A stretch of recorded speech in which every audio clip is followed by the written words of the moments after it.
Alright, so Carla, alam mo ba, patuloy pa rin syempre yung pag-uusap natin tungkol nga sa naganap na yung mga victims na dyan sa Visayas. No? At alam naman natin na hindi lang yung mga negosyo yung naapektuhan dahil nga dito kay Yolanda, kundi maging yung mga consumers. Kaya ngayong umaga, makakasama natin ang isang economist at ang former economic advisor to the President of Palau. Walang iba ako di si Sir Ace David. Good morning, Sir Ace. Good morning. Good morning. Kamusta kayo? Okay Good morning, boss. Yes. Nga pala, good morning. Good morning sa ating mga tagapakinig. Ayan, sir. Sir Ace, diretsahan na, pinakamalaking tanong ng lahat, ano bang maging epekto ng Bagyong Yolanda sa ekonomiya ng Pilipinas? Alright. That's a very good question. Ano? I-clarify muna natin saan ba maapektuhan. Alright, dalawang bagay yan. No? Locally, apektado ang ekonomiya. Number one, dahil nagkaroon tayo ng problema sa supply chain. Pangalawa, syempre, yung mga nasalanta ng bagyo, magkakaroon ng reconstructive process yan. No? And it will take some time. So, yung mga apektado, kung mapapansin mo sa mga nakaraang balita, kung hindi ako nagkakamali, November 8 yata tumanda, no? Ang mga tinamaan, ang mga naapektuhan, kahit may pera sila, kung mapapansin ninyo, hindi nila magamit kasi nagkaroon ng issue dito yung principle ng law of supply and demand. Okay. No? Yung law of supply and demand kasi, may supply pero sarado yung mga establishmento. Ngayon, nung nagbukas naman yung mga establishmento, prinsipyo talaga yan na pagka may ganyang kakulangan sa mga stocks, tumataas yung presyo. Nabalitaan nyo ba na yung presyo ng pagsakay from one town to another town, dumoble? Okay. So, ganong naka-apekto negatively. However, alam nyo ang positive side nun kung paano. Alam nyo ba na kumpara sa Ondoy, Habagat, Pepeng, kumpara dito sa mga ganitong mga kalamidad, yung ating remittance from OFW is over and above 3.3%. So, ibig sabihin, yung kakulangan, hinatak naman nung remittance. Okay. Sabi nga ni BSP Deputy Governor Diwa Ginigundo, yung issue ng economic issue within the locality is contained. Very limited siya dun sa area na yon. It's like isolated? Isolated is the right actually. So, hindi siya masyadong apektado. Ngayon, on a larger scale, apektado ba? Okay, yun yung isang magandang tanong. Apektado ba?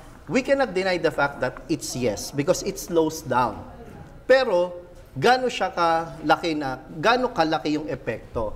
Actually, hindi gaano kalaki yung epekto. Kasi, kung mapapansin ninyo, towards the end of the year na tayo yung mga produkto, yung GDP natin, yung gross domestic product natin, it's almost done.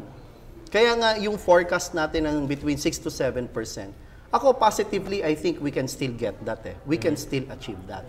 And, on top of that, may mga issues about economics na paano makakatulong ito. As a matter of fact, mga first semester ng 2014, magiging positive pa nga ito in a sense. Why?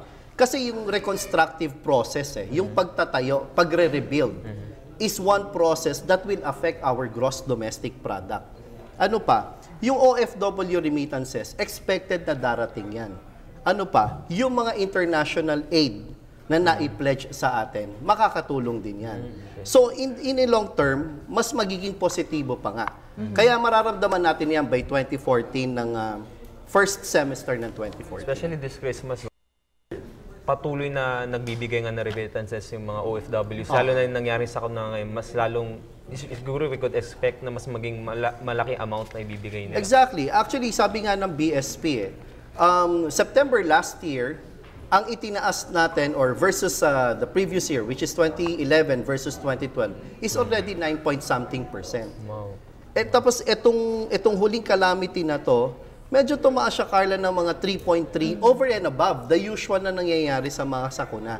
Kasi expected naman ng lahat na yung ating bansa medyo talagang dinadaanan. And the effect of the climate change, we have to really get ourselves prepared. Yes.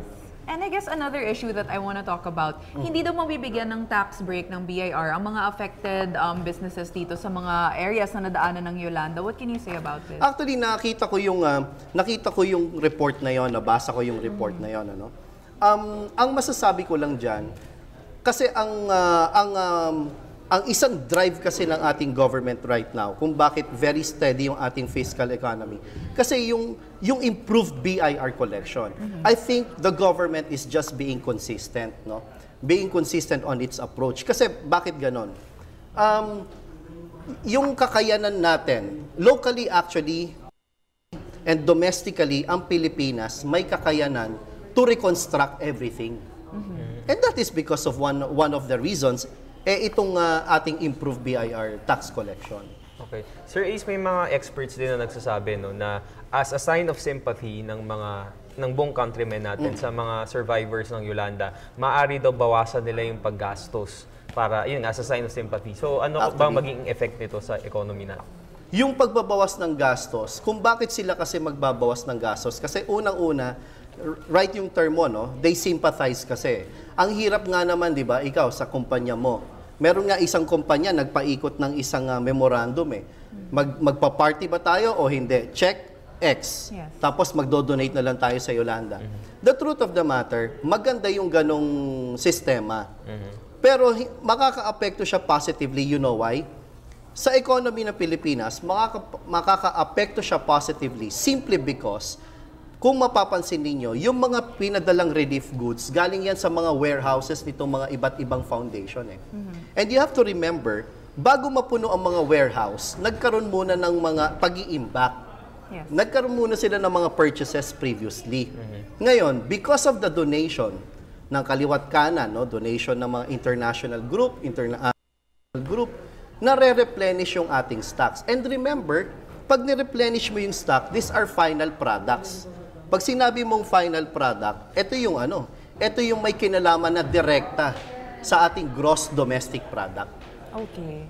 Pero nakikita naman natin na it's good news nga na sinabi mo that it won't naman affect in a negative way. I mean, there are some negative factors, but overall, positive naman ito. But what if, we know naman na pa-positive talaga yung movement ng ating ekonomiya this year. What are some of the factors that contributed to this? Number one dyan talaga yung ating fiscal budget right now.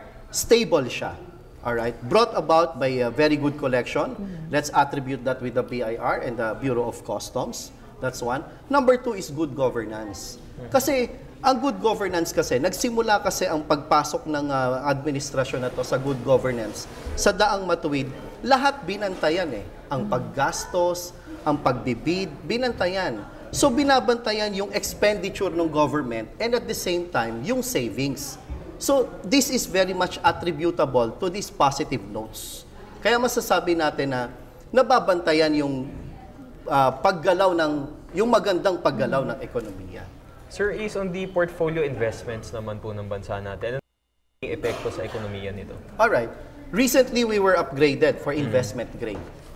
Kasi, kung bakit tayo na-upgrade sa investment grade, simply because nagkaroon ng maraming kumpiyansa yung investors in terms of our political stability, in terms of our economic policy. Kasi ako, halimbawa, ikaw, inimbita mo akong magnegosyo, nakita ko naman na ang pamamalakad mo within the norms of a very good leadership, no? So, kumbaga, sabi nga nila, di ba, management is doing right things, no? Leadership is doing things right. So, pag nakikita ko na yung iyong tinatahak na dinadaanan mo, tama, according to my norms, to my own sets of objective and sets of rules, mamumuhunan ako sa'yo. Pansinin nyo, even we have reached 7,900 plus index high. So, this is another manifestation na yung mga foreign investors naniniwala sa atin. That's precisely the reason why tumaas ang ating credit rating to an investment grade. So, itong investment grade, it won't be affected by calamities such Not as at all. this? No, not at all. So, it's really based on parang potential? Yes, that's true. That's true. Okay. Carla, i-tone down natin konti, no? Kasi para ako nasa econ class actually. Okay, I'm learning. Diba? Doon muna tayo. Doon sa mga jargons gusto ko sana pag-usapan natin, Sir Ace and Carla, yung effect nga nung kanina, Sir, nabanggit nyo kanina yung supply and demand. So, kanina na pag-usapan natin before nag-on-air tayo, ano ba yung effect nung supply and demand dun sa naganap na looting? Looting, alright. Ayokong sabihin na tama yung nangyari na looting. Kaya lang meron tayong tinatawag na batas ng naturalesa. Alright? Ano ibig sabihin natin nun? Nagutom, ilang araw hindi kumakain, walang source. We have to remember, yung pagdidistribute kasi ng relief goods, kung mapapansin nyo yung aerial view ng Yolanda, devastated talaga eh. Even huge trucks cannot really move or mobilize from one place to another immediately. So, it's a process. Ang nangyari, dahil walang available, walang bukas na tindahan eh. Bakit walang bukas? Kasi mismong may-ari ng tindahan, apektado. Yes. Alright? Kung mapapansin nyo pa yung isang binalita ninyo, napanood ko, yung isang meat, I don't know if it is a meat shop or what, no? Nawalan ng kuryente. Ang ginawa na lang niya, pinamigay na lang niya yung karne. So, balik tayo sa looting. Need eh. Iba na yung need. Ang sabi nga ng termino ng mga Pilipino kumalam yung 2 days, 3 days, hindi ka kumakain. Survival of the fittest, ika nga. Maghahanap sila ng paraan. May supply ba? Meron. Ang problema, sarado. Kaya yung demand, tumaas ng tumaas. Ngayon, kung mapapansin mo, yung principle ng law of supply and demand, nung nagbukas sa mga tindahan, tignan mo muna yung pinaka-gasolinahan. Nakita mo kung gaano kahaba ang pila nun? Mas mahaba pa pila nun kesa dun sa relief goods. Why?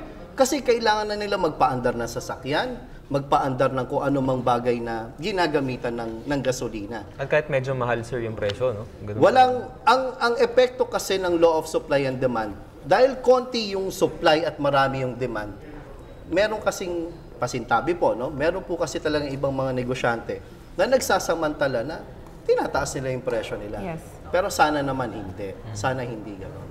Okay, so we've learned a lot this morning from Sir Ace. Baka meron na lang po kayong final message for our viewers. Yeah. Sa social networking sites, kung mapapansin ninyo, marami talaga mga binabanggit na mga hindi magaganda. Not natural yon because that's a normal reaction.